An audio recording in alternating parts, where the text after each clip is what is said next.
What's up, guys? Welcome to the podcast. My next guest is Kristen Toomey. She's actually about to arrive. I just wanted to jump on here and give you a little more information about her before we get started. She started comedy in 2008.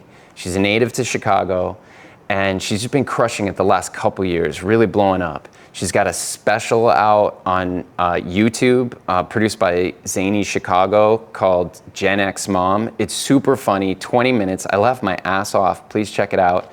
She also just released an album that hit #1 on iTunes. It's called Motherfucker. Check that out as well. And she's just touring a lot more, doing festivals like Netflix is a Joke and Just for Laughs Montreal. You can find her at kristentoomey.live. All of her tour dates are on there. Please like and subscribe to this channel if you like what you're seeing and you want us to grow and improve. Leave a comment if you can. And without further ado, please enjoy Kristen Toomey.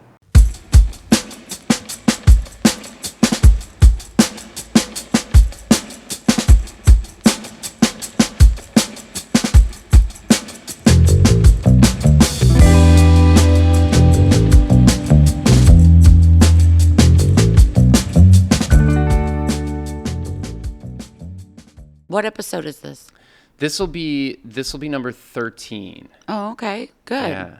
So it still feels very new. I kind of want to shoot something that kind of like a video that just tells about the experience of doing the first 12 or whatever. As because I think a lot of people content about content, baby. Yeah, it's content right. on content. Yeah. Well, especially when you're like evolving and learning as you go, and you want to improve and you want to figure out how to improve. What better than to try to like solicit or elicit advice from pay him, baby. Yeah, pay him. Get advice from like people who are out there that have gotten a lot farther with podcasts that are like, okay, here's some things that you can do. But it's who knows what it takes nowadays. I don't understand it. You know, it seems like whatever gets picked up by the algorithm, or there must be some trick to it. I don't know what it is, but. Have you been on a lot of podcasts? I do a lot of podcasts that nobody watches, really. So that's sort of, I think I've done hundreds of podcasts that no one sees. Yeah, hundreds. You've done hundreds of podcasts? I'm sure I've done hundreds, yeah. So you're way more experienced than I am at this. As a guest, I hosted a podcast. I used to have a podcast. Like 10 years ago or something now. Oh, really? That was like when it all started. Like, I think if we hadn't quit, it probably would have been, it'd probably be massive and you'd be a millionaire. Yeah. No, I'm just kidding. Yeah. It's harder than that. Yeah. But no, it was, I think you got to be consistent. I think that's really a key to it, is like when you're posting, consistency seems to help. You know, the audience, because I know as a fan of podcasts, I watch podcasts where there's only like 20 people that like the show and I'm one of them. And so like, I'll be like the first person to watch episodes. You're looking for it. I'm waiting for it. And then if they don't post it, or if something's wrong technically, like I'll message them and be like, hey guys. And, because I know them, but also like I watch local podcasts that nobody watches, And then when they stop doing it or they miss a week, I'm like, oh man, like I'm bummed out. You're a little disappointed. And it's part of your schedule and something you look forward to. Yeah, something I look forward to. And also, it's like a weird parasocial thing, right? Where you, like, I don't know how many hundreds of hours I've heard Conan O'Brien talk, Obviously we don't know each other, but it's this weird parasocial relationship that develops where it's like... Is that the term for it? Yeah. Parasocial. Yeah, because you feel like this person, you've heard them talk for hundreds of hours.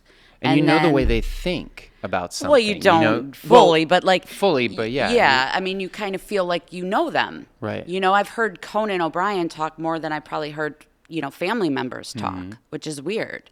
It's abnormal, and he has no idea who I am. It's one-sided completely. So you have to remind yourself of that. Like if you ever met him, you've got to be, you've got to be like, have you met Conan? No, I haven't. Yeah, I would love to. But you'd have to remind yourself. You'd have to be like, remember, I don't know him. He doesn't know me. Yeah. And I don't really know him, Right. you know? You know one side of him. Yeah. And that's really, with social media as well, you follow these influencers or people like that, and, you know, you're in their house, they're showing you around, and it does feel very intimate. Like, oh, I do know these people. But then, you know, you see things like the Diddy story come out or whatever, and you're like, Right. oh, man, yeah, I don't know these people. And you kind of have to, or like with Dave Grohl, like, I love Dave Grohl. You know, I've been a fan of his for a long time. I wasn't personally hurt by his infidelity, but I saw that people were. You know, a lot of people are like, I'm not a fan because it hurt their feelings. And I'm like, yeah, but you don't know him. You know, you only know the persona that he's putting out. So it's just weird. The lines are kind of It is weird. blurred, Yeah, we and live in people this are world where we lonely. really, you know, especially with podcasting and social media influencers, where we spend a lot of our time listening to them. Yeah. And having them a regular part of our lives. So yeah, it's like this new phenomenon that we're all dealing with, you know. I mean, I've heard some performers talk about it, you know, where they're like, they'll famous people will talk and they'll be like, people meet me and they carry on with me as if we know each other, and it's a strange feeling. I think you know, you should probably get, if you're pursuing this, you know, a career being in the front of the public, you should probably try and get your mind prepared for that to be the reality, because I think it's shocking to people when that starts happening and they kind of freak out.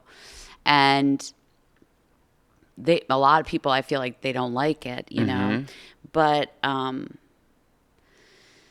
yeah, I don't know. I mean, I don't feel like I have to worry about that. I think that's a younger person's problem. I don't think people are going to be like chasing me down Belmont Avenue, but you're kind of getting yourself out there. I was going to ask you about a lot of that, especially over the last couple of years. I mean, you really seem to be popping, you know. You've got, didn't you have a couple like viral things that like hit like 20 million or something views? Yeah, last year, about this time, maybe a month from now or something. It was around my birthday, so yeah, October.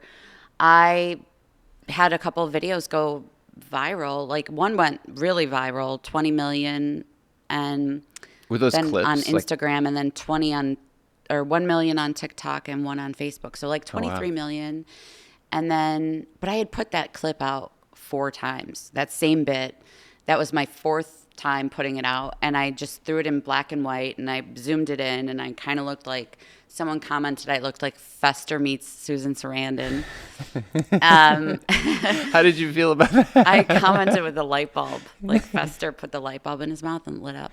But yeah, I mean, fair enough. Some like way to put it. Yeah. But I think it looked weird enough. It grabbed people's attention. It kind of covered like a broad demographic, because the first line was like Gen Z. And so Gen Z listened, parents of Gen Z. It was about homework, so teachers. You know what I mean? It covered a lot of broad base circles, of people, you know. But yeah, so that was kind of just like a fluke thing, I think. And then, I mean, I'm glad it looks good to have that number up. Nothing really else has changed from it. Yeah. What did that feel like when it first happened? Like, did it feel weird? Was it like that many eyes? Unbelievable. Like, it was was just exciting? like, oh, right. And then, like, at one point, because it went on for, I mean, over a month. It was just like every time I was the layout of my Instagram changed to like where it showed you verified people, and it broke it down differently. And every time I'd open it up, it'd be like 100 plus, you know, and all these comments and shares. And I was like, and follows. I got like 75,000 follows from it. And I've lost some since, quite a bit, actually. That happens. But, but yeah, it was at one point after about a month of that, I was like, all right, like, all right. I mean, literally, I opened it and I was like, all right with it. Because, like, I knew I had to die down. And then, yeah, just I felt like it went on and on. But it was cool. I mean, I'm glad that happened. It's nice to get some feedback. It's nice to get it out there. I guess it means something to somebody. But well, it's interesting because it's seems like to matter. It's like you look at it from multiple perspectives, a business perspective, because if you're a comedian, right? I mean, that's part of your way to get more business is to get your clips out. This was a comedy clip, right? Yeah. So it's a way to get seen, to get yourself out there and hopefully get more work from it. You do, like, if you're booking shows, I know as a booker, as a venue, I know we're always looking at stats. Yeah. So if we see, because we're trying to gauge, well, how many tickets do we think we can sell, to this show when we book someone. So those things are important. If you see, you have this many thousands on Instagram, it means one thing, in terms of tickets, like what we think we might be able to sell. I mean, we're thinking like that. So I know. See, and everyone is. And the thing is, I don't know what else you can do nowadays to get in front of 20 million, or have 20 million people see you,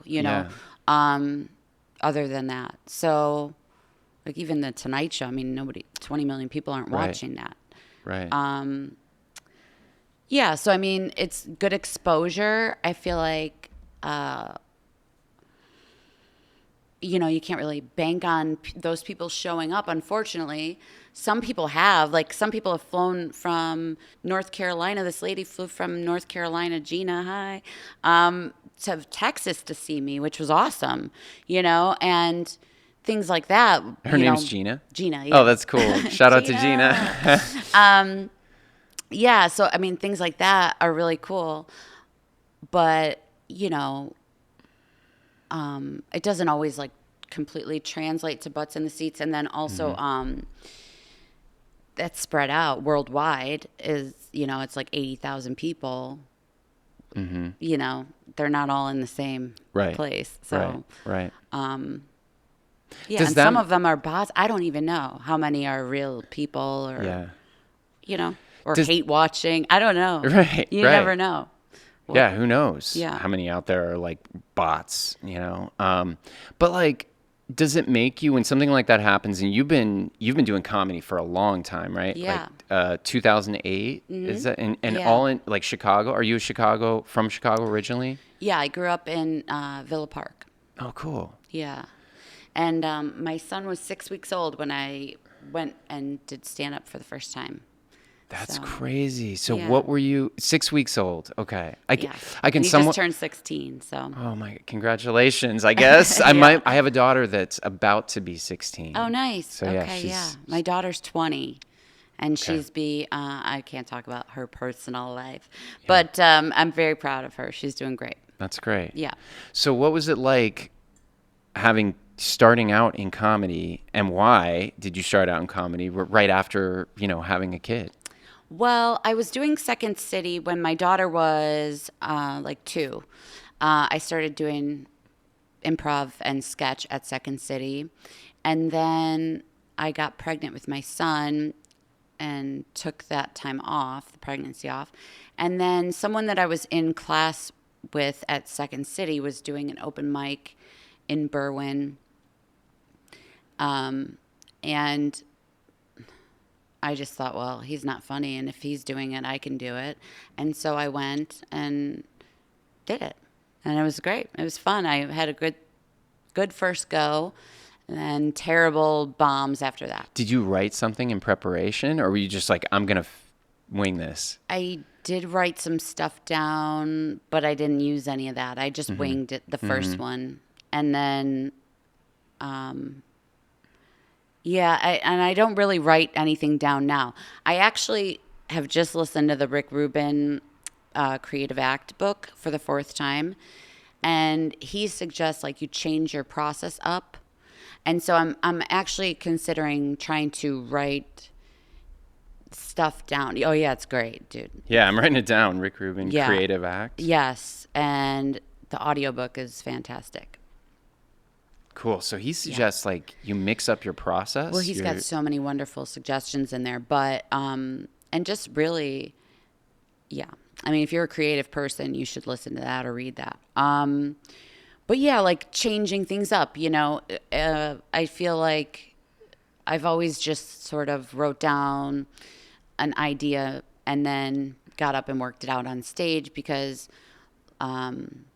you think you have to think of something when that pressure's on. It kind of just makes something come out. But I'm trying to change it up just to try. That's interesting though. You write down an idea, like a thought of like, oh, this could be an interesting thing that could be funny. Yeah. And then on stage, like on an open mic kind of thing, you'll just like take that idea and then run with it. Yeah, I find that works In front better of at people? shows than an open mic because Okay. nobody really gives a shit at an open mic, and so there's not that same amount of pressure.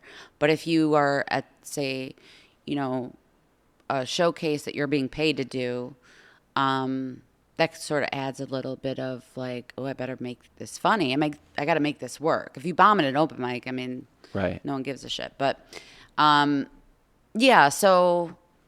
I mean, that's super interesting, that process for you. Because, like, I mean, a lot of people don't like to put themselves under that kind of pressure, but you seem to like that or even need it. Yeah, I need it because if I write it down, first of all, anytime I try to write, it kind of just turns into a journal entry. It's not funny.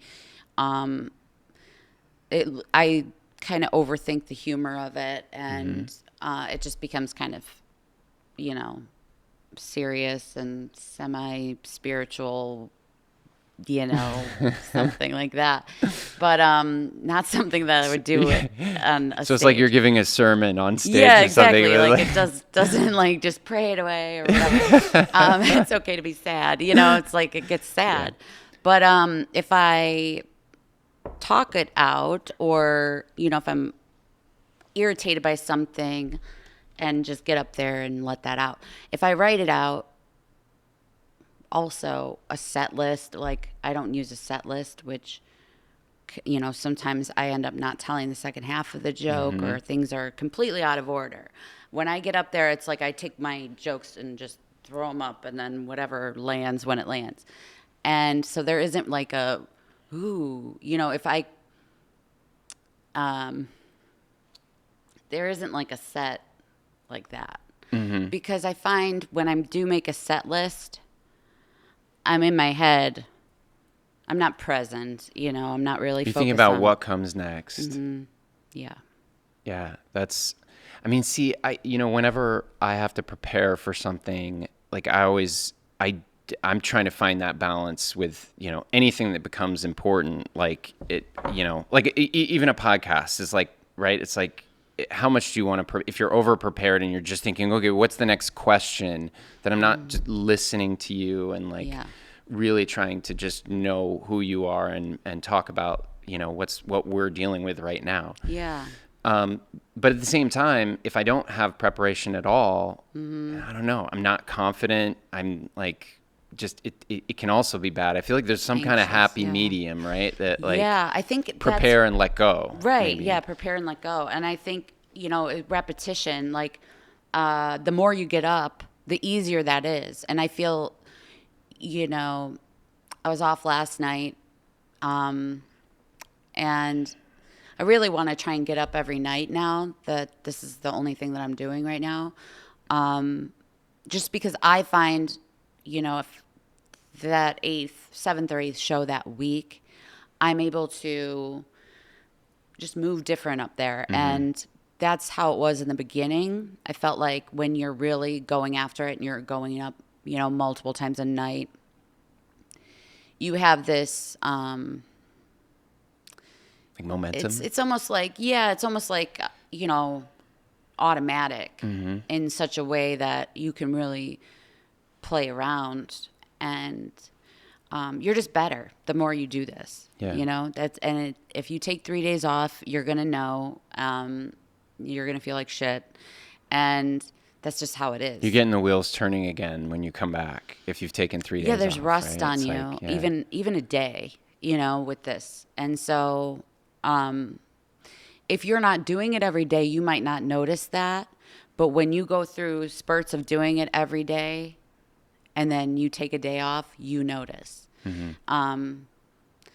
So if if you're like, I do 3 sets a week and I do great, it's like, yeah, well, you'd be better if you did 7. So you said you're doing this now full time. So Yeah. you just left your job, or what happened with that? Well, I don't even know if I'm allowed to say what happened, but Okay. I didn't do anything wrong. I'll Okay. just say that. Where did you work? I was working with dementia and Alzheimer's patients Okay. in Chicago. I got a job doing that during the pandemic because I actually was touring, and before that I was a housewife. So I had not paid into unemployment at all. And then when everything shut down, I couldn't get any money from the government and or unemployment insurance. And so yeah, I was actually with my son trying to get him a large fry, and I got my card got declined. And so I brought him home, and I had 1 potato, and I chopped it up and I fried it, and he was like, "This is so good, you should sell this." And then I was like, "Oh shit, like I got to do something cuz I'm going to starve, and Yeah. I don't want him to see this situation." Right. And so I went and got a job doing programs with Alzheimer's patients and dementia patients on a COVID unit during outbreak for like $12 an hour. Holy shit. And then, So you were exposing yourself even, I mean, that must have been yeah, a and they little give you $3 extra nerve-wracking. an hour for hazard pay. Great. Nice to know what you're worth. And yeah, I mean, that was crazy. I feel like no one suffered more than the elderly during the pandemic because they couldn't even leave their rooms and they couldn't see their families. A lot of them passed away alone without their families, not to bring the room down. But Yeah. it was horrific how they were treated. And then there was like a shingles outbreak. I mean, bed bugs. It was fucking brutal. Oh my God. Yeah. And Yeah, I then, remember hearing about that, but it's like we should all remind ourselves of that, like that time. And yeah. I get how it happens. It's like they're elderly. I mean, elderly, like in care places, homes, and this outbreak happens. And what do you do? You're like, well, we don't want to expose these people Yeah. to we don't want to bring their guests or their family in to expose them. They'll die if they get it because their immune systems are weakened. The thing about that was, though, is that, employees could come and go. And so it was like, which I was one of them, and I wouldn't have wanted to be stuck in the building for, Yeah. 3 years or whatever. But to a lot of the residents that were able to think that way, it didn't make much sense because it's sort of like closing the door but leaving the window open. Like you've got employees coming in and out Yeah. that could easily infect them. So why not let them hug their kids one last time? Right. You know what I mean? Right. But yeah. Yeah, I mean, so many things, when you are in a situation that we haven't dealt with as a Yeah. society, I guess you're figuring out on the fly. And that one was probably a mistake in a lot of ways, where a lot of people would have, that passed away would have been like, I don't care if I get something from my grandkid. Of course. I Most want to of see felt them, that way. Yeah. Yeah, it's a wild time. But anyway, so then I got a job somewhere else that was a much nicer place that had just opened, and so I was there for 3 years, and that was a great experience. Very rewarding. I've always loved elderly people, and that was my first job when I was 16 because my grandfather had Alzheimer's, so I went and worked with him, and yeah, I've always had a soft spot for the elderly, and That's so great that good. you did that. So, Yeah. I mean, my experience with Alzheimer's, my father had Alzheimer's, Oh, and at the wow. end, it was pretty terrible, Yes, yeah. So, and we had to put him in a place. He always said all his life, the only thing I want is to not be put in a home. Like that was his thing. And so to be there, it was, for him to be there was really hard on everyone. But the big thing that I took away from that, and if I had to, spend time with him again, at the end, when it would getting close to the end, there were times where I tried to, because he'd be like, I want to leave, I'm fine, and I tried to I tried to reason with him, and I'd love to hear your take on this, because if I had to do it again, I wouldn't try to reason. I would, because I think that the thing that I realized that someone with Alzheimer's can still take away is feelings, the feelings they have when they're with you. And so it's like for my dad, I could see that it would upset him if I was like trying to talk to him and to remind him that he has Alzheimer's. Like, all he would know when I left is the resonating feeling of like having this push and pull with his son, but he couldn't quite grasp what it was. But I realized that's what survives. The memory might not survive, but it's the feeling you have with someone. That's so true. That's very true. Like, and that's not even just with dementia or Alzheimer's. That's kind of true with people. Like that famous quote of like, you don't remember what people said, you remember how they made you feel. And I know that with dementia, you're just supposed to agree with whatever they're saying and not try and root them back in reality, as frustrating as that is, because we want to say like, no, that's not what's going on, and no one's doing that. And it's better for them to just go along with whatever they're saying and make them feel seen and heard and understood, and they're not alone, and we're not fighting, and loved and cared for and safe. I for the most part was able to do that. There was days where you want to say like, you've asked me that 10 times. Totally. That sort of like, that was also the big challenge. If at times, I grew up acting and did like movies with my friends and stuff like that. And so when I would have conversations with dementia patients, it would feel like, okay, take two of the same question, because we'd have the same conversation 22 times, So it's just take again, because you don't want to answer it. Although you've answered it 15 times, they don't know that. So like what you're saying, that energy that you're giving off of like, don't fucking ask me this again. I live over here, like my kids' names are this. If you're doing that, they're just going to think that you're an asshole. Right. It's like, hey, I'm just asking. Right. It's like, they don't know that they've asked you 15 times. And they're getting hit with that feeling over and over again. This person's an asshole. This person's an asshole. And they're like, this person doesn't like me, is what it feels like. Right. And then they might get combative. Yeah, or just their feelings hurt. Yeah. And so it's like a fresh take every time they would ask me. I would give the same energy that I gave the first time they asked me, or tried to. And that wasn't always attainable. There were days where I was like, I can't fucking answer this question again right now. I have to go in my office for a minute because I need a minute. But yeah, I mean, it's like just trying to be their last best friend is really what it was. It's like, okay, we're buddies now. Can I ask you, with a person, a human being that's at that place and they're in with Alzheimer's and their memory's pretty much shot, can you still find a personality in there? Is there something that you can recognize that's doesn't have anything to do with the memories in their brain as much as like, I don't know if I'm sorry, I'm not phrasing that question well, but no, they're still in there. They call them pearls at that stage. That's the gem that they associate with that stage. The end stage of Alzheimer's is a pearl, because the shell is tight, but they're still in there. And I've had some really beautiful moments with people that are in that stage, and they can't express it or show it, but they're in there somewhere, and I believe their soul is right there. So I've had moments where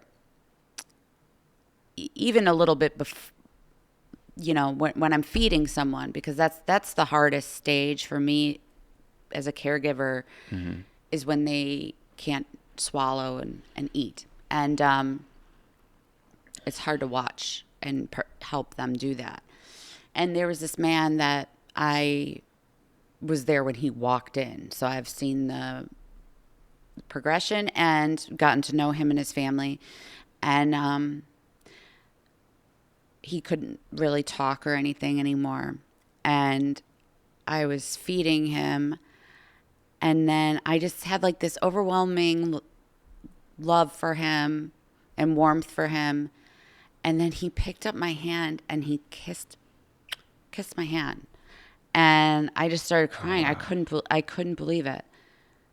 He just was, it was, and then there's been, people that are passing away actively and transitioning, and just look at me and just have a smile for me,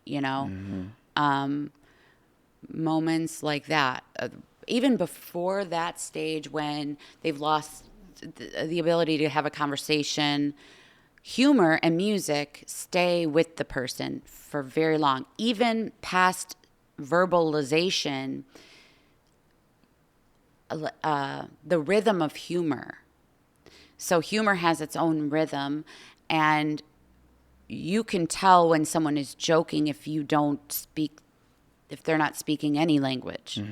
I've had conversations where we're both laughing and it's basically gibberish, but we're connecting on a real level. So what is that? How are you connecting like that? When is it your body language? Is it the way that you're looking through your eyes? Like if you're talking gibberish and you're both like locked into that same feeling. Yeah. What is it that connects that feeling? What is if you don't have your words, yeah, and you don't have like your cognitive ability that, to either one on their end, pick up on what you're doing, cause they're cognitively not there as much. Like, what is it that then bridges that communication? So like there's certain rhythms to a joke, and, if someone is going, what I mean? It's little things like that. And also just like straight up silliness. There was one person that she didn't speak any English. She spoke Greek on top of having dementia. And she was one of my best friends there. And I could make her laugh all day long by doing, clowny type humor. And, also just, being very warm and loving with her, and we would connect through music, Greek music. And then there's like a resident that's like a little bit sarcastic, but she's so far gone that she's no longer verbal. So it's more like the complaining without talking, you know what I mean? And so you kind of just go off of that. And then there's been moments where they'll have a lucid moment. I was coloring with this woman, and she had early onset, so she wasn't that old, and which is really heartbreaking. And we were coloring, and there was people screaming around us. Okay, like sundowning hour, it gets very, and this woman. It was sort of a chaotic scene, and the two of us are just coloring. And she was maybe 20 years older than I am. And we just looked up at each other, and we locked eyes, and we both started laughing at just the absurdity of the situation. Totally. And we just had a moment. And then we went back to coloring. And it was just... connection. Connection. Such a great moment of connection. Yeah, laughter really brings, that's how I connect with people. That's when if I've laughed with somebody, I really feel like a bond with that person. I feel like I love that person. I feel loved by that person. And whether I'm laughing or the one making them laugh doesn't really matter to me. But that's how I connect with the world. And music is... also so deep in humans that, like, even somebody that's nonverbal, or they'll react to music, up until death, really. And humor's right there with it. There's a rhythm to humor. That's so cool. Yeah. I mean, unless you have a family member dealing with that kind of thing, you don't think about these things regularly. And my dad was, that was a long time ago for me. So, when was that? Gosh, this is at least, almost 10 years ago now. Yeah. 8 to 10 years ago. I can't even remember exactly, but yeah. Yeah. It's a brutal disease. It's awful. You know what? There is some drugs that are promising, though, which is hopeful. And, I think they really should. It's in everyone's best interest to really be focusing on finding a cure for that, because with the boomers getting older and there's just so many more cases of it, I feel like that should be the number one thing that everybody's trying to find some help for. I wish we had better information on, how it begins, what leads to Alzheimer's. I know we have some information on that, but it doesn't seem like there's a whole lot, like preventative measures, I read some articles about that because, I just, it's something that is in my life. It's just been in my life for a really long time. And so, I don't know if it's like a calling or something. It's just sort of part of my life. But I'm interested in research on what causes it. I have like my own theories on some things that might affect it. But yeah, I think that unfortunately it's also something people don't really want to talk about because it's depressing and it's kind of hopeless at the moment, and it doesn't really affect you until it affects you. You don't think about it until it's like all of a sudden in your face. And it's just people don't really give a shit about old people, which bothers me too. And this culture sort of treats the elderly as disposable in a lot of ways. And this culture, the Western culture, kind of idolizes and worships youth. And that's obviously so shallow. What can you get out of youth other than all the wisdom is with the There's the elders. Nothing. Yeah, it's just shallow. Yeah. So you're worshiping something that's shallow or obsessed with or whatever. But and yeah, I think that programming has kind of led our culture here. Is like you're going to a very shallow well for everything. You're looking in the wrong direction.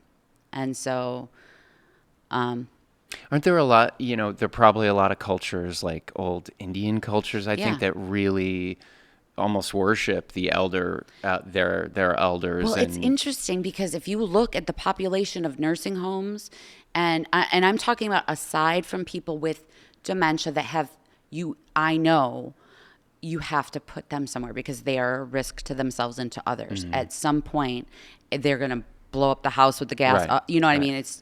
I'm not talking about that. Right. I'm talking about the people that have massive homes with a whole wing they could put their parents in, and the parent is in a studio apartment by themselves. Right. It's like when you look at the population of those places, those assisted living facilities and all of that, they're mostly white.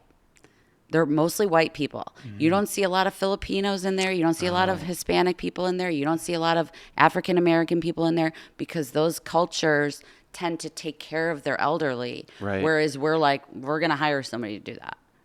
Yeah, can't handle that. That's too much stress and disruptive to You don't see a lot of Hispanic people in there. You don't see a lot of Filipinos in there.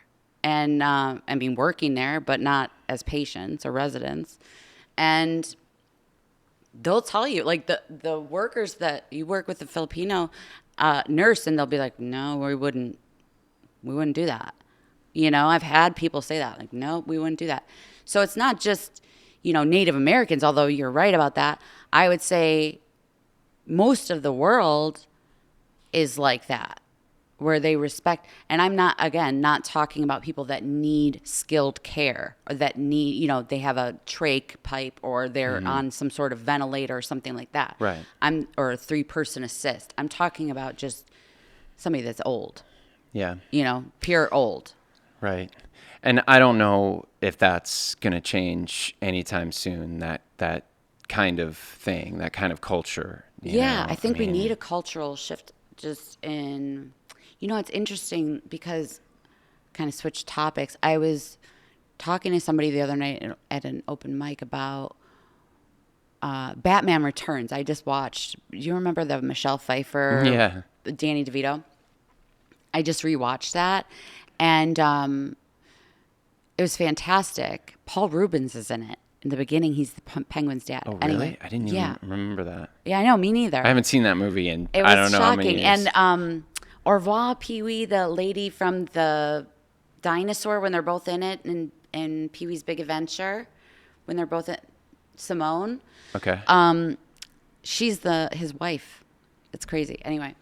But I was like 11 when that movie came out, Batman Returns. And I'm thinking, when did we start rooting for the Joker? When did that happen? Like my whole life, we were rooting for Batman and Robin. Right. 100%. And then at some point around 2014, 2015, people started rooting for the bad guy. And then why did that happen? Which Joker was that? The Heath Ledger Joker, do you think?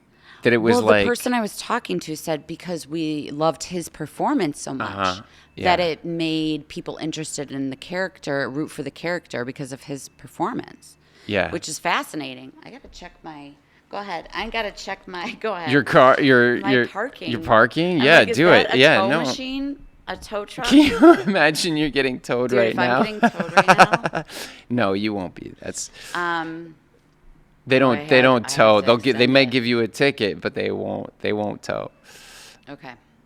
Sorry about that. No, it's all good. But No, yeah. I think you're making a really good point about our culture and rooting for the bad guy here.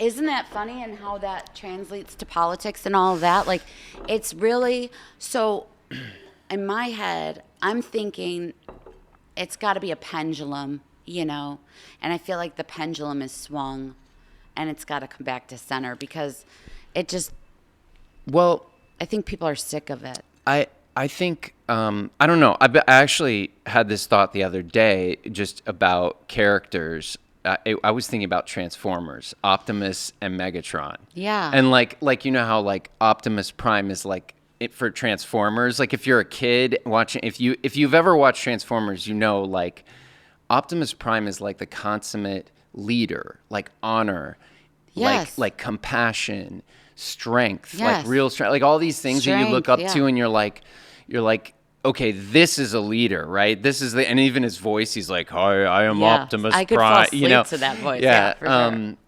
But yeah, we always rooted for Optimus. I mean, there are not many people out there that root for Megatron, the dude that's like lies and cheats and Right. like tries to win at all costs, no matter what. Like in a discussion, even throw someone under the bus just to look like you're on top. All See? that, like that's. But see, all right, here's like, I'm not sure that we're actually rooting for the bad guy.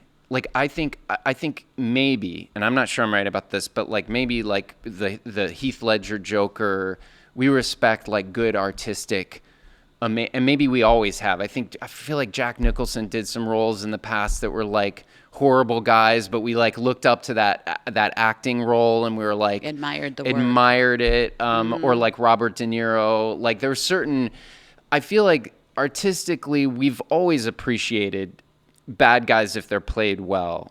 So I wonder if like what's happening now though, But we don't know we're rooting for is like people actually are just they are fooled. They're duped. Oh, I hope it's not that. The- I really hope it's not that. They're I duped really by hope the it's- facade. They're tricked by the salesman. I mean, anyone really can be hope tricked it's by not a that. salesman, right? I really hope that's not the case. I I don't know which is worse, honestly, to root for the known evil or to be duped. But I think if you want to be duped, if you need it, and this is where compassion comes into play. Like, imagine if you're dealt a really shitty hand in life. It's like really hard for you. And you can either be like, yay, this really great, honorable person's about to come into power, or decent, Yeah. decent, good team of people gonna uphold the Constitution. But it's like, okay, great, I'm still fucking struggling over here. Great, yay. Are they gonna help a little bit? Maybe, but like, here's this other person on the other hand, and they're saying, all this shit's the reason you're so fucked up, the reason your life sucks is because of all these motherfuckers. I promise you all this. You'll have this. You don't even have to worry about it. It's so enticing. It's so succulent. You'd be like, yes, they've given me an easy way out at least. Yeah. Or thought. And it will never come to fruition. So interesting. But I think there's a lot of people. They don't want to take the accountability for the situation they're in. Exactly. I think if we build a culture of empowering ourselves, like, look, I know you have the chance, and this is hard to say from, because we've all been through varying levels of difficulty in our lives. We've all been dealt different hands. Mm-hmm. And, so it's hard to say when you haven't been dealt a hand that's horrible, what I'm about to say. But imagine if you are dealt a horrible hand, and you can look at that and go, I'm going to make it despite this the best way that I can that doesn't compromise anything about like my values or, and I'm going to make it the hard way and I'm going to fight my way out of this. If you could do that, you have the opportunity to be stronger than the rest of us that maybe had a little bit of an easier hand, or some people having a super easy hand. Yeah. So I think like that's the ideal, but imagine if we all had that attitude that everything in our life is our responsibility, no matter what. Mm-hmm. No matter what. You just can't complain or blame anyone else for anything. Yeah. I've been thinking about that. Recently I saw one of those videos. You'd never be fooled you'd never be fooled if you had that attitude. You'd never be fooled if you took responsibility for everything in your life. It would be a lot harder to be fooled. That's all I'm saying. That's true. Sorry, I didn't mean to interrupt. That's true. I guess you could still be fooled, but it would be your fault. I think I understand. What do you mean? Like, what do you mean? If you tell me that this is made with something extra special, so you charge me, right? Mm-hmm. Then I pay you the money and it's not what you say it is. I would be fooled, but I would have to take accountability for that. Right. You didn't recognize all the signs that I may have given you that, right. You'd have to take accountability for being stupid. And then next time, but if you did I'm never drinking anything again. You didn't go to that extreme, but like you never take anyone IVs from only. IVs only. I brought my own banana bag. Don't worry about it. No one could ever serve you a coffee again. Yeah. This doesn't have gold in it. Forget it. Yeah. I don't know. I feel like hopefully, what do we have, like 38 days left until the election or something? 38 days. It does feel... I'm just ready for it to be done. Yeah. I think it's a moment. I think it's an opportunity. I think it's like we're being tested, especially like... It's a challenge for us that if we meet and do what I think could be a really great thing, we then lead ourselves into a world of AI that I think we're going to need as technology improves. Like, don't you think we're going to need like balanced decision making, balanced minds, like our leaders to be like the adults in the room? Yeah. When we have to deal with a superpower that AI is going to become, because you're going to, and do we want these AIs to not have any of the qualities that we should have? Like, if we don't have them, if we're all deceptive and, I mean, what happens when our AIs start thinking like that? Interesting. Yeah, I mean, at this point, I think it's nice to think about things like AI and all of that. For women right now, I think we're just kind of focusing on our own bodies at this moment. Like, Yeah. you know, um, we really need that power to make our own decisions for an ownership of our own body in order to really move forward and giving a shit about other things, and that's not a pro abortion stance as much as it's just a pro you don't get to tell me what the fuck I can do.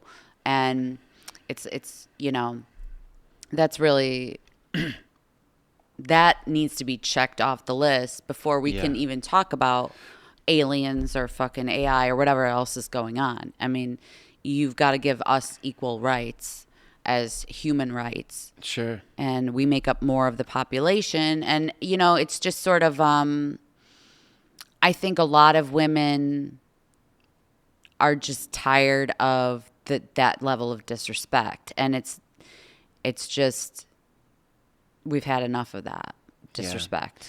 Do you think the majority of women out there feel that same way? Yeah, and I think that the ones that don't have never been in that situation or yet. Mm-hmm. And they also are dealing with their own internal misogyny,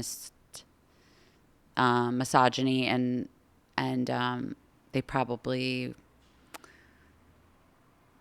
have some religious beliefs that are conflicting with that. But when you take religion out of it, because it's not it's not about religion, and it's not saying that you should do that. It's about saying that you can't tell me what I should do. Mm-hmm. And it's not about babies. It's not about any of that. It's about personal autonomy, and that's one thing. And then I also think, a lot of these people that really want to force people to have these babies, they should really step up in the education and healthcare and housing and feeding these babies that they want it to be born so bad. Where are you the rest of their life? The right. Education, the college tuition, the free healthcare, and until you have all of that set up, ready to go, right, then don't come here to help that out. Right. Yeah. Work on that. Otherwise, you're going to bring a child into the world that's going to be in a horrible situation. Right. That you're going to be bitching about in 3 years. So it's like, why don't you pave the rest of the road before you open up the on-ramp? You know what I'm saying? Like, you're sending people out there with nothing and no support whatsoever. Just it's about control is what it is. And it's I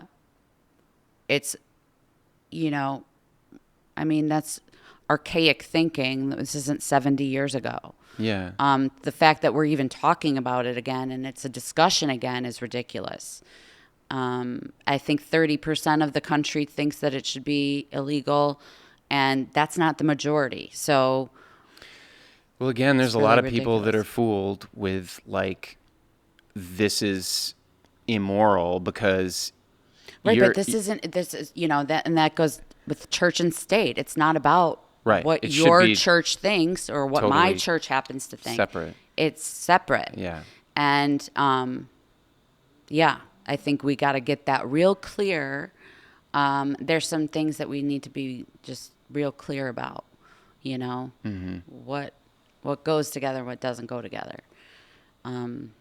We have a lot to work on. Yeah. As a people, as a world, I think, it's, and I think that it's just, all these things are being highlighted right now, and that's why to me, it's like this huge challenge, huge opportunity for us to come out, like not just with like AI or whatever future, whereas I do think our values and our character are going to play a huge role in in that. And if we don't fix that, I do think there's some Yeah. danger involved because of how powerful it is. Like handling nuclear weapons, you handle something powerful and you don't have those other pieces of the puzzle in place,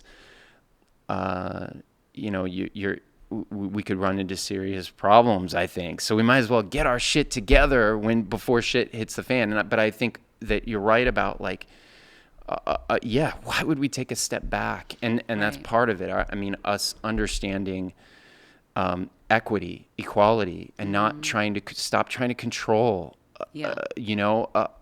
I get it. This has been a man's world for, since the For a dawn while of now. time, and we're trying to move. We need to keep pushing forward in, kind of just understanding our place in the world and how each piece can fit. And we don't need that anymore. We're not hunter gatherers anymore. Yeah, exactly. I think we are in a period of adjustment as far as the roles we play in society gender wise, because I think that both genders need a period of adjustment to our new roles, because I think up until, and we're just talking about like modern history, even go from say the 1900s to now. Women's role was sort of like a possession, really. It was your wife was, you owned your wife. That's really what it's about. The father walks the bride down the aisle to have some sort of exchange of goods, Right. and even as late as like 1970, a woman couldn't get a credit card without a man signing for her. So My mother-in-law was telling me this the other day. yeah, so it's all very new, And my kids, we were at dinner, and my kids were like, "What?" right? As they should. That's shock. I'm so grateful that that's shocking to them now, but I think that going from that until where we are today is progress. I see some people don't like that. They want us to go back to the way things were, and we're not going back.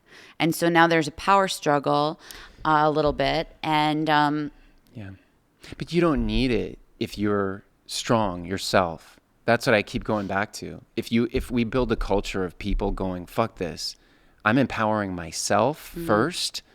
There's nothing that can shake that my character, my values. Like if you just keep trying, no one's perfect. You keep trying to improve that, improve, get better, grow, like Yeah. recognize you don't know anything. We're human, like all these things that like, I think are going to be so important for us, because you don't have need to control someone else if you're actually empowered yourself. You don't even care. yeah, I find it. I mean, I certainly don't like being controlled. I don't like the idea of having to control someone else either. I feel like men have probably seemed to me, as an outsider just observing from a distance, to me it seems like men are exhausted. And I think that comes from trying to control something, trying to keep power and control is exhausting. I mean,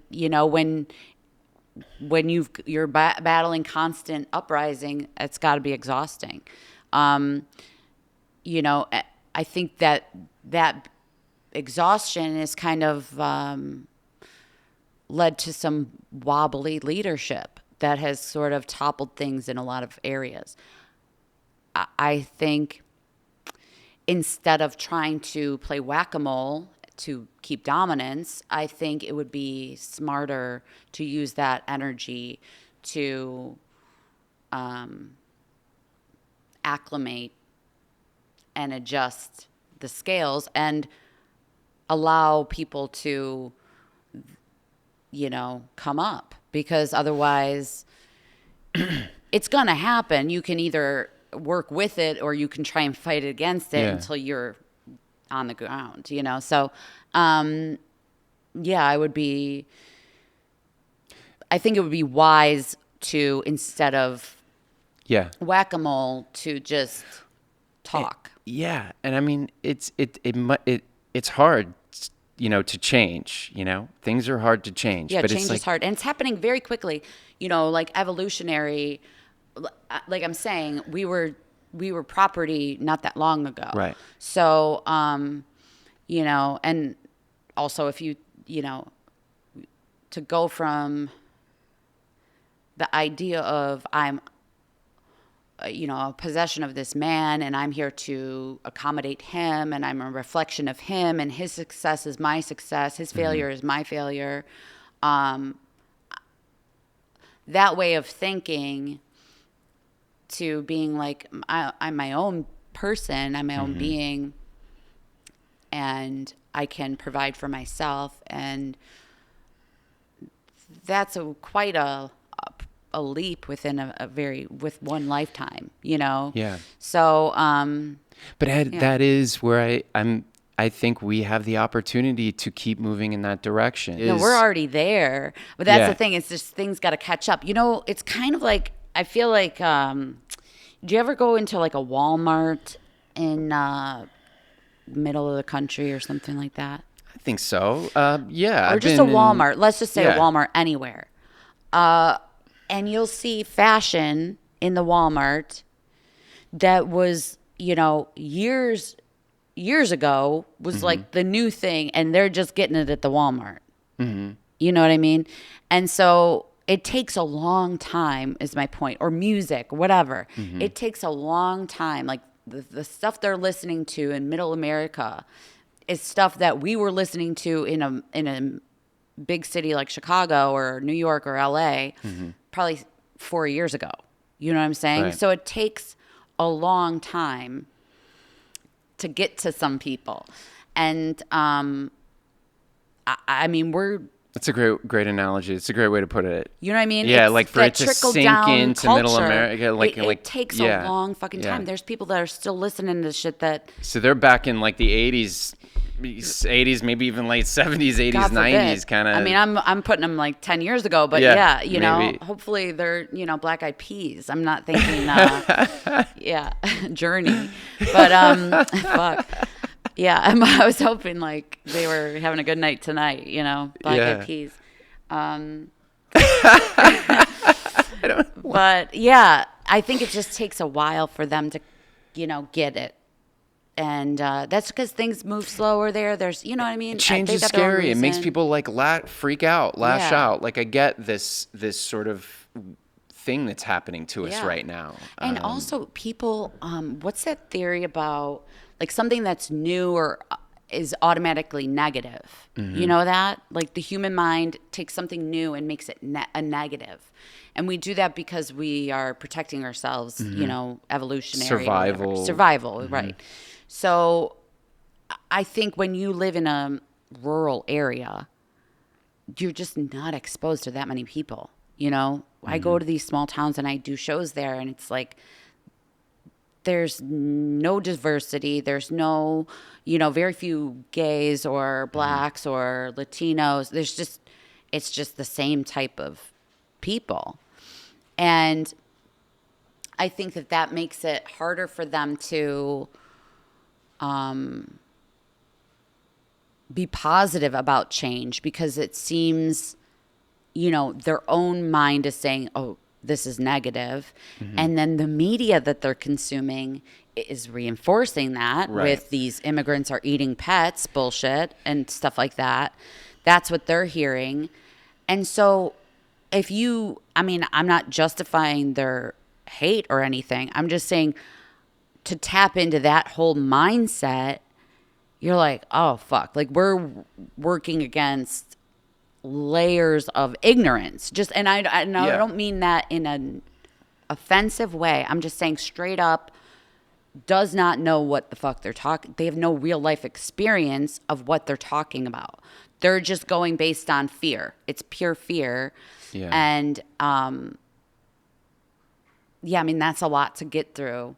I mean, what do? You have to go there and introduce yourself to these people and try and, I don't even know, re-educate them. It's like it almost needs to start from the ground up, you know. And that's where it gets hard. And that's where I keep thinking, like, eventually after a while, 20, 30 years, it's like maybe every part of the world will understand more, one, that change happens is a part of life more. So like I think these you know, to empower yourself is possible in this day and age where you've got access to information. Most people do. Yeah.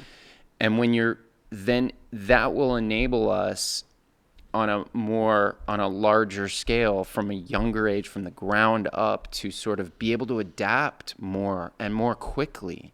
Well, I think, yeah, I mean, as much as, like I said earlier, I love the elderly people, I think a lot of these people that are racist and sexist and homophobic and all that, they're just going to have to die out, you know, they're just going to have to die off. And that's, you know, and then we'll just have to work around them until that. I don't know. Maybe. Because there's some people that you're not going to change a 75-year-old man's mind. Right. At this point, you're not going to say the magic words and his light bulb's going to go off and say, oh. Yeah, I'm with you. It's just not going to happen. So I just wish they would get the fuck out of the way. That's the thing. I feel like these boomers, they don't want to retire. I don't know why they don't want to sit down. It's like they're still working into their late 70s, early 80s. And it's like my grandfather's generation, when they hit 65, they were done. They're like, I'm done. And these people, you know, like my mom, a lot of these boomers, they don't want to be called grandma. They want to smoke pot. They want to drink. They want to go out. They want to party. They don't want to retire. It's like they don't want to be the age that they are. There's no, and I think that's from, you know, glorifying youth so much. I don't know. Where's the wisdom? Where's the like sit on grandma's lap and crochet? It's like, you tell a boomer lady to go crochet something, she'll tell you to go fuck yourself. She's like getting her lips filled, you know? It's like, you can't ask them to be doing, it's like, they don't want to retire. They don't want to do anything but have fun and party. It's like, dude, I feel like my generation, Gen X, like early millennial, I feel like our generation is like embracing aging in a way that our parents did not, because maybe because we realize how fucking stupid they look. I don't know, but it's like, yeah, there's some beauty in wisdom and experience and aging, and I think that the culture needs that. Because I don't know, I think maybe it's rock and roll's fault. I don't know what fucked these people up, but they just do not want to age. They're all How old is Mick Jagger? Dude, sit down. Sit down. I mean, God bless him, dancing and whatever. But like, they don't want to quit. And that's just left, it's like backed up. It's like a fucking drain that's backed up because they don't move. And so then, like, Gen X is just like, oh, well, fuck it. Make way. We don't care. We don't care enough to like push our through. And then millennials are coming in like we're taking everything apart. Yeah. No, there's not even genders anymore. I think you're really onto something with that, like in terms of like generations and being more graceful in allowing new generations to come in. I mean, look at our elections, right? Look when it was Biden and Trump, right? I mean, 81 and 78, like it's ridiculous. You know, it's ridiculous. And I think that honestly, I feel like generations kind of have a job to do, you know, and I think that the millennials are really here to tear down all of these ways of thinking, you know, binary ways of thinking, and old ways of doing things. Just fucking tear it all down. And then I think that Alpha is going to rebuild it, in the way that suits these generations to come, not the way that these old fucks think it should be done, not the way that I even think it should be done, but the way that suits them and their children, and the way that it's the direction that it's going. And I think people our age are here to kind of try and be the bridge between that boomer, millennial, kind of calm things down when it gets a little too rowdy, and try and be like a mediator of some sort. That's kind of how I've thought about it. Because I just, if you watch the way millennials move, they are fired up and they don't care how things were. They want it all ripped down. You know what I mean? Set it on fire, fucking burn it. And I think that's just, it's the old stuff has to get out of the way. Yeah. And I think Gen X was a little too meek about it, and a little too, whatever, man. That 90s, it's not cool to care kind of bullshit. So, yeah, I don't know. That's wise. That's a great point.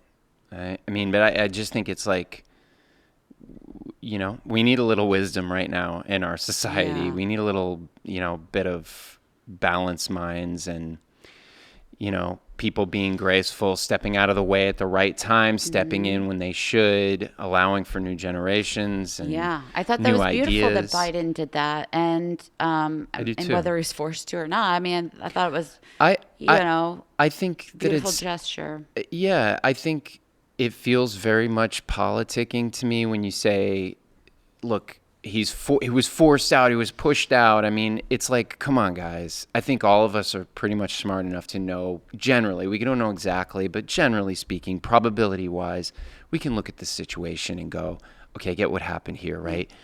This dude, Biden, is definitely a patriot. This guy cares about this country. He's a decent man. Is he perfect? No. He wanted to be the knight that takes down Trump again. He wanted that. You could see that. I don't think there's anybody out there that would disagree with that. He came up against, he fought, he tried to fight, he came up against it and was losing bad, and his people came to him and said, you need to step down, you gotta step aside. He had the guts and the heart to listen. I don't think behind the scenes, I could be wrong, I don't think he was threatened that it was like, we're going to rip you out of a, that's politicking on the other side, which people should stop being little bitches about that shit. It's dishonorable to politic like that, especially when the decisions for all of us are important. Don't be a little bitch. Seriously, why can't we say, I would call myself a little bitch if I was doing something just to win an argument. Yeah. So don't make those points. Just don't. Stop yourself short and be like, win on your own merit. Like, we all need to figure out how to do that. Let's win on our own merit. I just, that stuff just like, this political realm that we're all exposed to now so much is so disgusting. Well, you have to be political right now. There's no escaping it. And I find that, I lost 10,000 followers in 3 days being a little political, whatever, on my page. But, which is not my intent. I'm never intending on, but I think you can get him through compassion. I think you can get him back through compassion. There's no. I don't need to get anybody back. Yeah, I'm just saying, I've had something to say. I said it. Whatever happened, happened. It is what it is.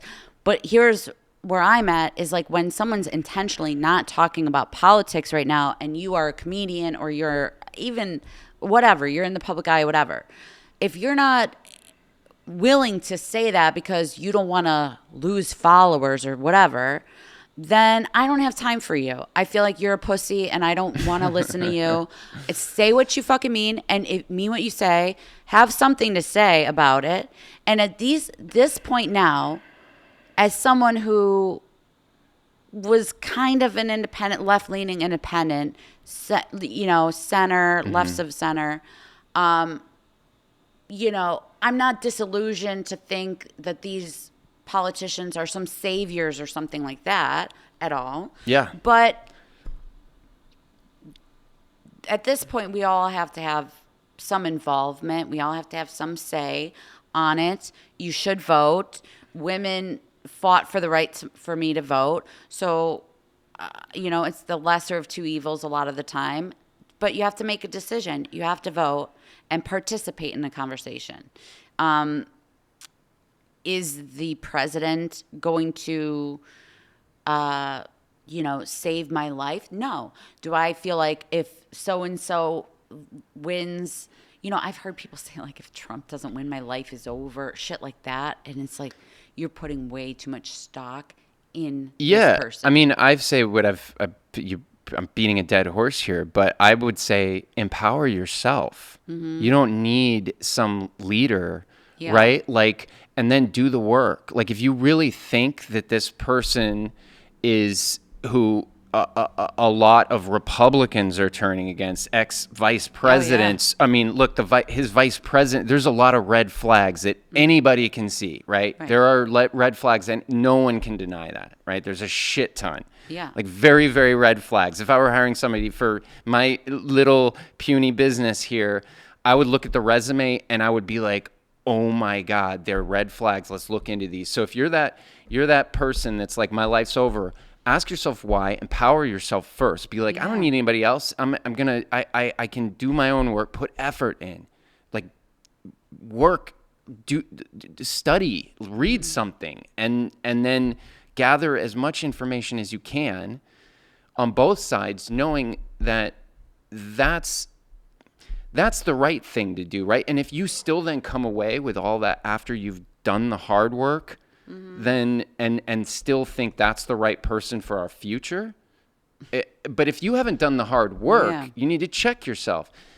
But again, every time I start thinking about this stuff, I go back to, like, core values, right? I'm like, if you don't have, if it's almost like we need to start from the ground up, It's like in terms of, like, teaching people, that life is going to change fast. Every generation, as you've been talking about, is got different things that are important to them, and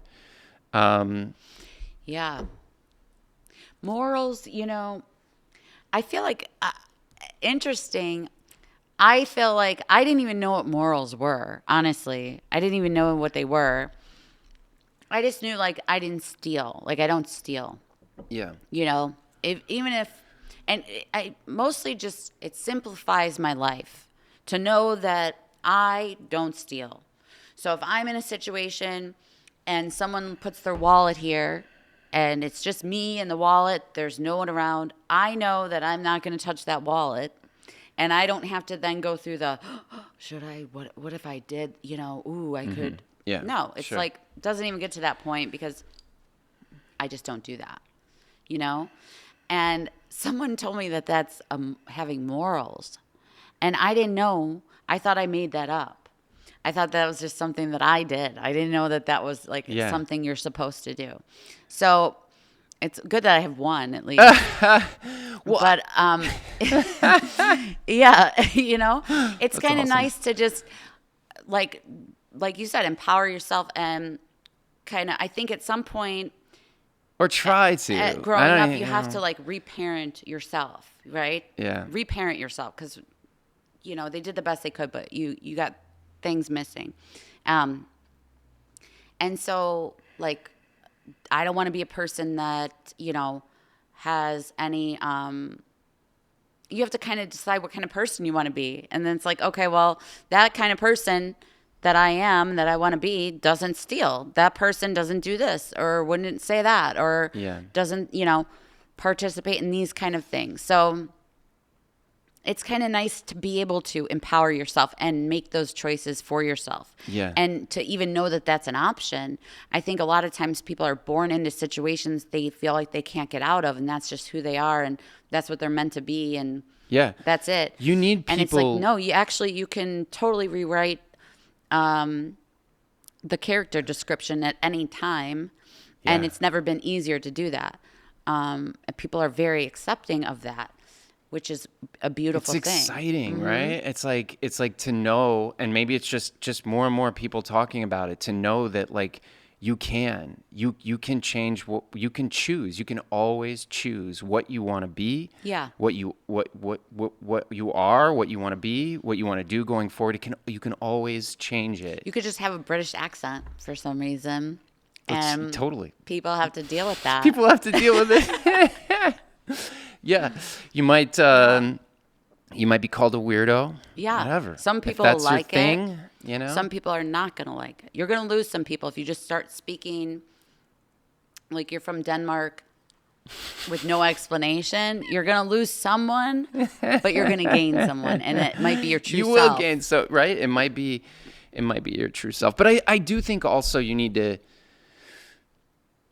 I don't know, I think it's worthy of asking, like, is this useful for others in certain situations? Like, look, I think we can all be, nobody's perfect. Like, I think if you're playing, a game with your friends, like, and you, like, play Monopoly and you grab an extra 50 or something, does that make you, like, I don't know. Does that make you amoral? I'm just trying to think of an example. It's like, we don't need to be, but when shit's important.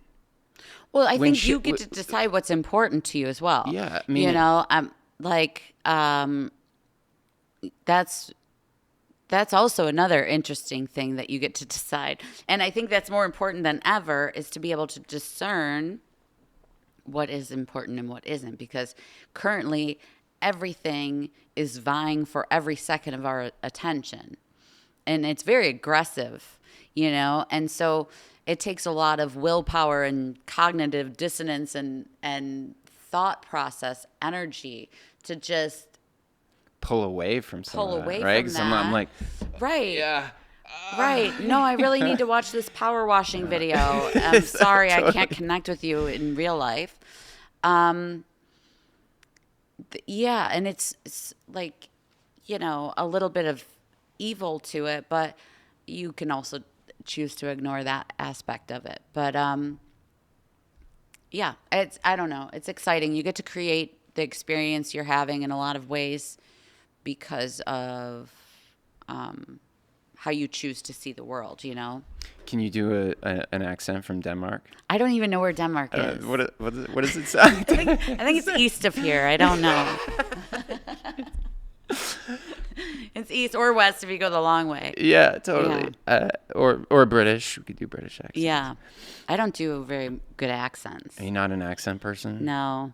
Yeah. It's not really a good skill set for me. But actually, I got an audition a while ago, and they gave it to me on a Friday night, and it was for a movie.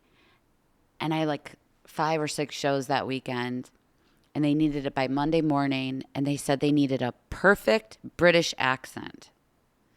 And I just wrote back and said, I don't have time to learn a bad one. I'm sorry. I can't. You got the wrong gal.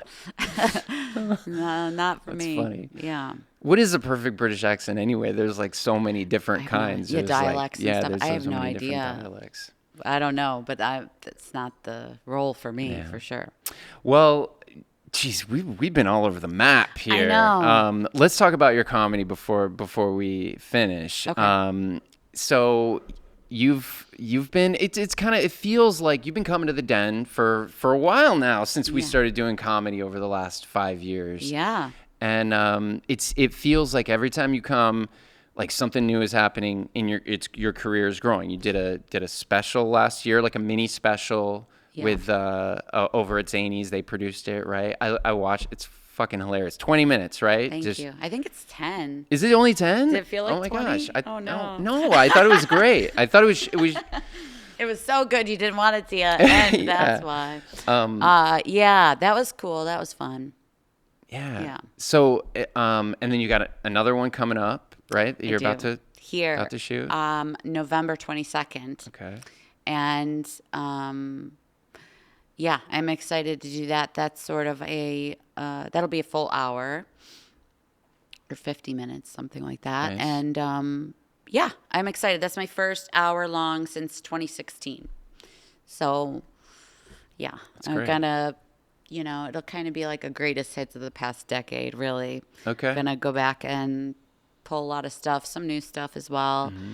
And Yeah, I'm looking forward to that. You've been featuring a lot for like Dave Attell, Colin Quinn. Colin Quinn. That was so much fun. I thought you guys were awesome together. I loved him. Oh my gosh. He was so sweet, and working with him was a dream. And I thought it couldn't have gone any better as far as just him. And he was so lovely and kind and nice. And I would love to work with him at any time. Yeah. Yeah. You guys just, I don't know, it just made for a really great night. Yeah, I feel like his crowd really liked me. Yeah. And we have kind of a similar crowd of people. And It was a great pairing. It was just like, it Yeah. was a really awesome night. He said the same thing. I drove him home afterwards, and he thought a lot, like, you were fantastic, and he thought it was like a really great night, and he just said Yeah. nothing but good things. So Oh, good. Yeah, he was very, very kind. So that was great. he's a good dude. Yeah. So you've been featuring for a lot of really great comedians, and then and touring more too. You've got a couple dates coming up. Yeah. So, what are your plans? Are you just gonna keep trying to grow Keep and keeping on, keep baby. keeping on, and like what are the plans? What's the plans. big goal? What are the big What goals? is the big goal? I mean, ideally, a big goal would be to have next year booked out, which I don't. That is a goal. It's very competitive right now. Not making excuses. I'm just saying it's kind of I book everything myself. I don't have a manager or anything like that. So I'm doing it all myself. I'm not well connected. Everything I get for the most part comes from other comedians, which has been the case the whole time. It's just comedians referring me. And that feels nice. I'm proud of that. So we'll see. I've got some things coming up that I'm excited about. I'm going to Shreveport for Prize Fest next month, and then the taping here, and then we'll see. You doing some stuff in Batavia? Is it Batavia or Yeah, Batavia? I'm doing the Batavia. The Batavia, the Comedy Vault, right? Yeah, I'm doing that on the 27th of October, and That's great. yeah, just trying to fill the calendar with the comedy. It's nice that people keep always saying to me like, "Oh, it seems like you're popping. Things are popping for you." I mean, I get that a lot. I'm glad that that's how it appears. It's for me. It's always kind of feels the same. I get little pops of like, "Ooh, things I'm excited to do," but it's always kind of the same. And Have you thought about getting a good manager, someone who's like because you're a total creative. I mean, you're like, and I'm a big believer in like, if you have someone who's such a good creative, a great talent, like focus on your work, get someone who's a good a great business person to pitch you to like who's smart and who understands what you bring to the table and will go out and like really vibe for you, call up clubs, call because if we get a call, sometimes that like a manager, somebody will call us up and they'll like pitch us, and we'll take a look at things, and a lot of times we'll be like, yeah, let's do this, where we wouldn't and you have get relationships built with these managers, right? Like Yeah. you know them because they have multiple. Oh yeah, and Yeah. sometimes we've had built some really great relationships where then we know their and managers and agents, but I think I think it's good to I don't know. Have you ever thought about like getting Yeah, I mean, a people. manager? I think I've been in. It always stays in very preliminary discussion about it with people. I sort of for some reason they don't want to sign me or whatever. Maybe I wouldn't even want to speculate on why. It doesn't matter. It's just a no at this point. And not necessarily on my end, but I guess that would depend on who, but it doesn't, Yeah. there's just no conversation happening. There's been like starts of conversations about it. And then it just doesn't go anywhere. It's sort of like dating. Yeah. And it's not really clicking. So basically, Well, if we open a managerial branch at the Den, you'll be the first person that we Thank you. call, because I've often thought about like that whole side of the business, because it's like comedians need someone that starts to know them really well and know like just whether they're like keeps an eye on, okay, how many people, how many followers or not just followers, but like I can't think of the word, followers do people in each city, like imagine Yeah. if a manager is like keeping up with that. Okay, Kristen, I know that you do really well in Seattle, and it's like then going and spending the time and like pitching you there or at some of the clubs there, maybe Yeah. building you up, not like doing it even, I often wonder why sometimes managers and agents will like book too many shows for an artist. Like sometimes, like Once they no get matter, the money, yeah.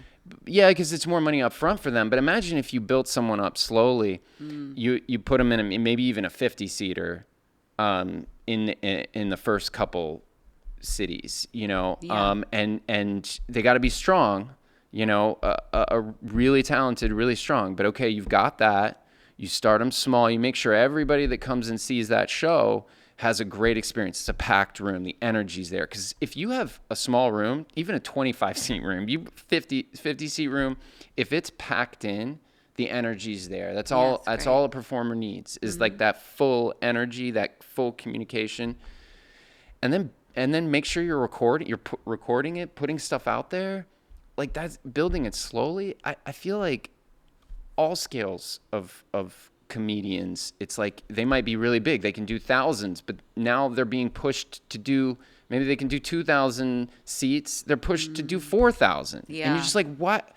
It's too much. Pack it appropriately, leave demand, film it, like film the packed, the energy, try to capture that if you can on film. Yeah. And I feel like that's the formula, but I feel like some people get that and some people do that. Some artists do that automatically. Sam Morril is a really great example of someone early on who started doing that just on his own. Like, Yeah, I mean, I filmed in 2016. I filmed a show at Comedians You Should Know with a 4K camera. It cost $5,000, and I did it all myself. And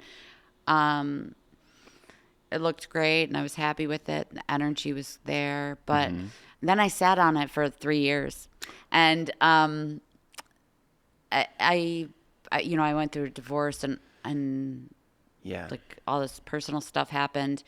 I feel like I was sort of, there's been a number of times where I was kind of doing the thing that people were going to start doing, and then I just took a left turn. It's like the podcast. I was actually doing like a video podcast then, and then stopped, and then did my own special, self-produced, and then didn't put it out because life kind of got in the way. Yeah. So it's like, yeah, I mean, there's maybe the next thing will be having no manager, and I'm ahead of the curve on that. Well, I do see a lot of performers doing that too. I just know that it's like double the work, right? It's a whole nother job. It's a whole nother talent. It's a whole nother skill. Yeah, it's a whole nother thing too to get my fucking money half the time. I'm like, I need to get a baseball bat, It's like I also have to be a collector. Like I feel like Rocky Balboa. Like I need the fedora and a leather jacket. You don't get your money from clubs? I mean, it's just all over. It takes a lot of energy. Yeah. To have to follow up and collect Right. all my money from Right. places. It's Yeah. it's different, on top of social media, booking, trying to map things out where it makes financial sense. You got to do everything. You have to do everything. And it's about Yeah. 10 jobs in one job. And then also, trying to be free your mind enough to be like creative and childlike and explore all that and joyful and make fun out of nothing, so it's like, or out of everything. So it's like there's that, and I'm not complaining, I'm just saying it's another thing that you have to be good at. And 20, 30 years ago, 40 years ago, it was, I have to also be a writer or an actor. And it's like, well, now you have to be an actor, a writer, director, but then you have all this business stuff that you have to do. And most of our comedian brains are not really cut out for that type of stuff. Like you're saying, and they're creative. And, I have a GED. I dropped out of high school. So it's like, and then I was a housewife. So it's like, I just started learning about taxes and the stock market and investing. And I'm having to, learn all of that stuff that I should have learned 20 years ago. Right. So it's a lot going on, but I think I should probably hire somebody to do my website, because I did it myself. It's not great, and I don't know how to put ticket links on it. Yeah. So I got to update that all the time. I think just having someone to do that would be great. Yeah. I know people have a lot of success with a social media manager, but it's all about like what's the biggest.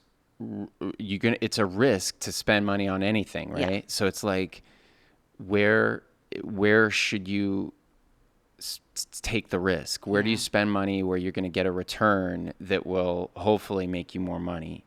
Yeah. Is that on a social media manager or someone who, or maybe they take a percentage of some of your gig cut, maybe not. No. I'm just thinking out loud, it's just like, but these are it would have to be like, I think a monthly fee or something like that. Yeah. Yeah. And it's just, the thing about doing comedy too is the prices you get paid are so wild. They make no sense. It really doesn't make any sense. And the range of prices that you're offered for almost the same thing every time, it's like really hard to, and then shit gets canceled because it's hot or it's cold or it's raining or the pipes burst in the building or God forbid, or it's very unreliable to have your main source of income be this job. Yeah.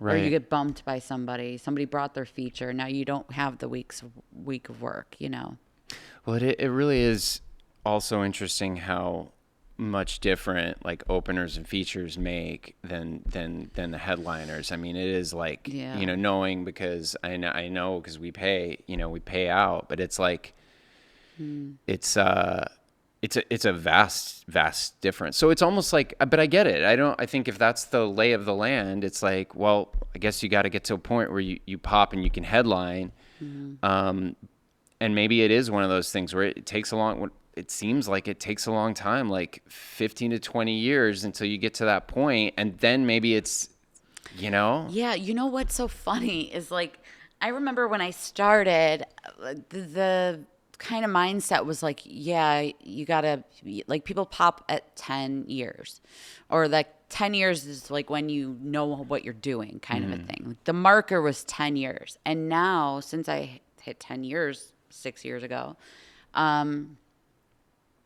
the new marker is 20 years. Everybody makes it at 20 years, like you see the people, and it's kind of true.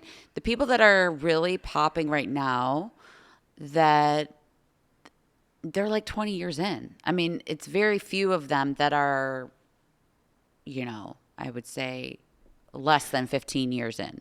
That's what I kind of noticed. I could be wrong, but from my perspective, it feels like that 15 to 20 is like that zone where if you can hang on there, it's like something seems to happen in that time period. But it's different for everybody, right? There's some 20-year-olds that are out there that are making, that are incredible. Yeah. Like Maddie Weiner comes to mind. I don't know how old she is now, but she can't be that old. In her early 20s, and she just was so funny from the get-go. Just immediately had a voice and was a great writer and was so great, funny. So you see somebody like that and you're just like, wait, what? Some people are just born to get it early. I don't know. But it is a consistency thing too, I think. It's like, people, like we were talking about earlier with the podcast in the very beginning, it's like people they want to see you, the people that connect with you, and if it like drops off, then that consistency is gone for a while, and it's almost like it needs to pick up speed again. So I feel like I quit a few times, and I think I don't regret that because I needed to for personal, mental reasons, emotional reasons, and those things are going to happen. I think for a while I was like on the fence about comedy just because I had so much trepidation, like investing that much into something that's so out of my control. So I had to kind of recalibrate like the role it plays in my life. And I realized that it's going to always be in my life because even if I'm not actively pursuing it, that's just my mindset. It's like when I'm driving down the street, I'm making fun of people and things and the radio and whatever. And that's just how I deal with the world and cope and have fun and enjoy life is just by shitting on things. But no, just making fun, Making fun of it. and having fun. That's fun for me. And so I'm going to do that regardless. I might as well get paid for it. I love making people laugh. That's how I connect with people in the world. So to be able to do that with a couple hundred people at once is a great feeling. And I understand why that feels so good now. It's not this like vain pursuit of like glamour, fame or some shit like that, which is what I kind of chalked it up to as me being like stupid. And it's actually what it is I'm trying to really connect with people. And that's where I feel connected and loving and, loved. But it would be the same if I made you laugh in an elevator. You know what I mean? You get the same I feeling get the same out of it. feeling Yeah. in real, that's just how I like to or do how it. you connect with an Alzheimer's Yeah, patient exactly. through that connection. I Yeah. love that. It's like a through line in your life. Yeah. That's how you connect, how you spiritually connect even. Yes. That's and so great. so to learn that, I'm like, that's flipped my whole mindset about it, where I'm just like, okay, so this is my life. This is what I am. This is how I am. And then this is just one aspect of it. And I don't have to, this doesn't threaten that, which I thought like, oh, this could ruin that part of me, or this is like tainting this part of me. And it's not. It's just it's a branch on the tree. It's not the whole thing. So whether that comes, goes, up, down, pops, doesn't pop, it doesn't matter. That's just where it's at. And There's a real strength in that. Yeah. You're very empowered. I'm very empowered. Yeah. It's true though. Yeah. It takes like But that takes work to get to that. It takes a lot of like, fuck it, I'm done. A lot of soul searching really. Yeah. To get to that point. So But that's where I'm at. You can't force life. You know what I mean? It's like, and Yeah. it feels like from everything I've heard you talk about today, it's like, feels like you've tried, different things. You've got a great career. You've got a family, kids, and like it just feels like the through line is what you love, the comedy, but where and how it exactly goes, it seems like you've also found this great place of like allowance with it, where you're exactly where you should be with it, is what it feels like. Thank you. You know? Yeah, it's nice, to have that. You can only control what you can control. Yeah, And it's like the serenity prayer. serenity. Or whatever. I love It's like that getting to quote. that state of like, okay, acceptance and gratitude for what I do have, and I'm also like, yeah, are there things that I want or want to achieve? Or of course, are there, do I want to make more money, and do I want to sell more tickets? Of course. Do I want more people to experience my comedy and be fans or friends or whatever? Yeah. But I am proud of like the things that I've done. I've done it pretty much on my own with the support of other comedians and certain people. But like, I haven't had to do very much aside from a shit gig or something like that. Like that I wasn't comfortable doing. I didn't have to do something that I hated doing. And I'm proud to, I haven't had to move to another city or, I've done a lot of cool things, experiences that I'm proud of. And, yeah, I mean, I'm grateful for everything that I've gotten to do and that I get to do. And I'm grateful for my life as it is right now. I feel really am in a good spot right now. So. Well, I look forward to seeing your special. Thank you for letting me do it here. I'm so excited. Yeah, it's going to be great. I want to see that space. I love your comedy. It is, whenever you've played here at the Den, we get consistent compliments on you. You always deliver. You always make people laugh. Thank you. And I can't wait till this, new special comes out, and more people need to see you, and I'm looking forward to your future. Thank you. Thanks for talking today. Thanks for having me. This is great, and this is awesome. I'm flattered that you asked me. Anytime. Hopefully we can do it again soon. Yeah. All right. Great. Thanks, Kristen. Thank you. Hey guys, thanks for watching the episode. I hope you enjoyed it as much as I enjoyed talking to Kristen. She's a great person, a fantastic comedian, and I think she's about to blow up soon. Please follow her. All the links are in the description down below to her stuff. Like and subscribe to this channel if you can. Leave a comment. It's super helpful for us at this stage in the game. And I hope to see you in the next episode. Thank you so much.